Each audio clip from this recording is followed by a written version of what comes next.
Assalamualaikum warahmatullahi wabarakatuh. Alhamdulillah rabbil alamin. Salatu wassalamu ala asrofil anbiya'i wal mursalin wa ala alihi washabihi ajmain, amma ba'd.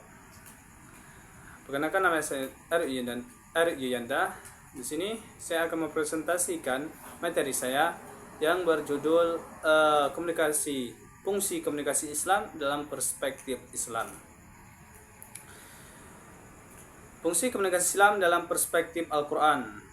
Komunikasi Islam adalah proses penyampaian atau pengukuran hakikat kebenaran agama Islam kepada khalayak yang dilaksanakan secara terus-menerus dengan berpedoman kepada Al-Quran dan Al-Sunnah, baik secara langsung ataupun tidak langsung, melalui perantaraan media umum atau khusus yang bertujuan untuk membentuk pandangan umum yang benar berdasarkan hakikat kebenaran agama dan memberi kesan kepada kehidupan seseorang dalam aspek akidah, ibadah, dan muamalah.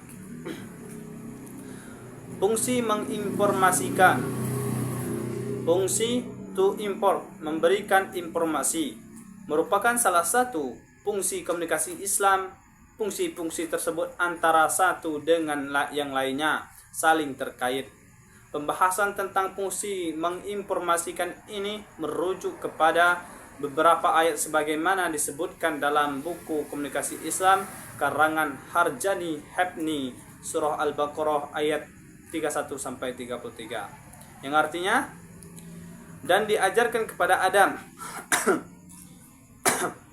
semua nama-nama benda, kemudian diperlihatkan kepada para malaikat seraya berfirman, sebutkan kepadaku nama semua benda ini jika kamu yang benar. Quran surah kedua ayat 31. Mereka menjawab, Maha suci Engkau, tidak ada yang kami ketahui selain apa yang telah Engkau ajarkan kepada kami. Sungguh Engkaulah yang Maha mengetahui, Maha bijaksana.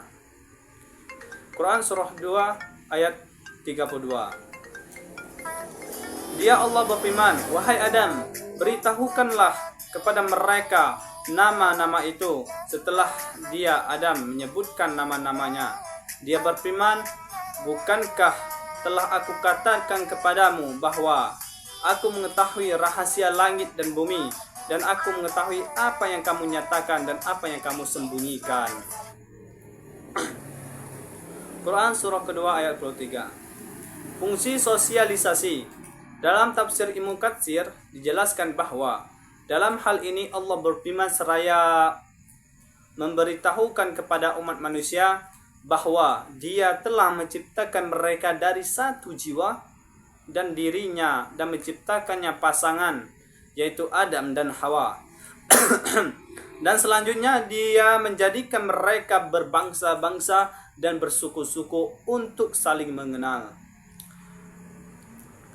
Kewajiban untuk ta'aruf dan atau saling mengenal di antara kita, baik antara laki dengan perempuan, suku dan dengan suku, dan yang kewajiban untuk ta'aruf dan atau saling mengenal di antara kita, baik antara laki maupun perempuan, suku dengan suku, dan yang lain.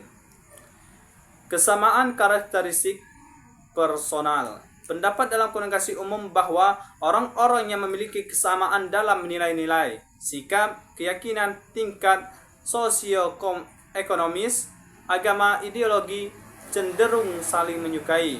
Dalam hal ini, personal akan lebih suka atau senang berinteraksi sesama. Begitu juga sebaliknya. Apabila seorang berbeda karakteristik personal, maka diyakini bahwa mereka tidak saling senang berinteraksi. Dalam Islam, komunikasi yang terjadi bukan berlandaskan kepada kesamaan karakteristik personal, tetapi landasannya adalah Al-Quran dan hadis. Yang pertama, harga diri yang rendah. Dalam Islam, rendah diri itu memang disuruh, karena dengan seperti itu kita cenderung tertarik berinteraksi dengan orang lain atau tidak sombong. Yang kedua, isolasi sosial. Terkait hal ini dijelaskan bahwa interaksi ketertarikan bersosialisasi terjadi karena seseorang itu terisolasi. Misalnya narapidana, petugas di rimba, penghuni pulau terpencil.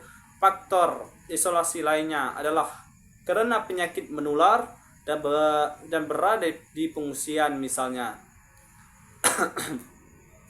Ganjaran riwayat digambarkan bahwa seorang sangat mudah senang kepada orang-orang yang memberikan keuntungan atau ganjaran kepadanya. Ganjaran dimaksud bisa berupa bantuan, dorongan, moral, pujian, atau hal-hal yang meningkatkan harga diri kita.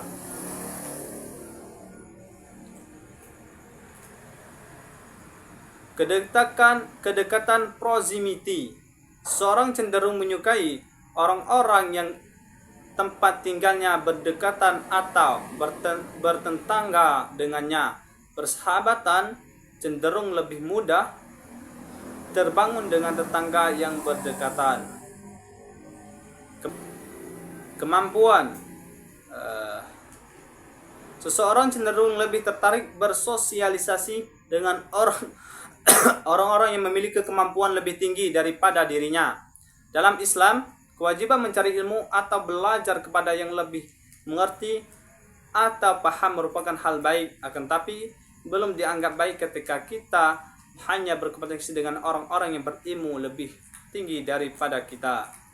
Kesimpulan, fungsi komunikasi Islam dalam perspektif Al-Quran yang dibahas di sini adalah fungsi menginformasikan dan fungsi sosialisasi.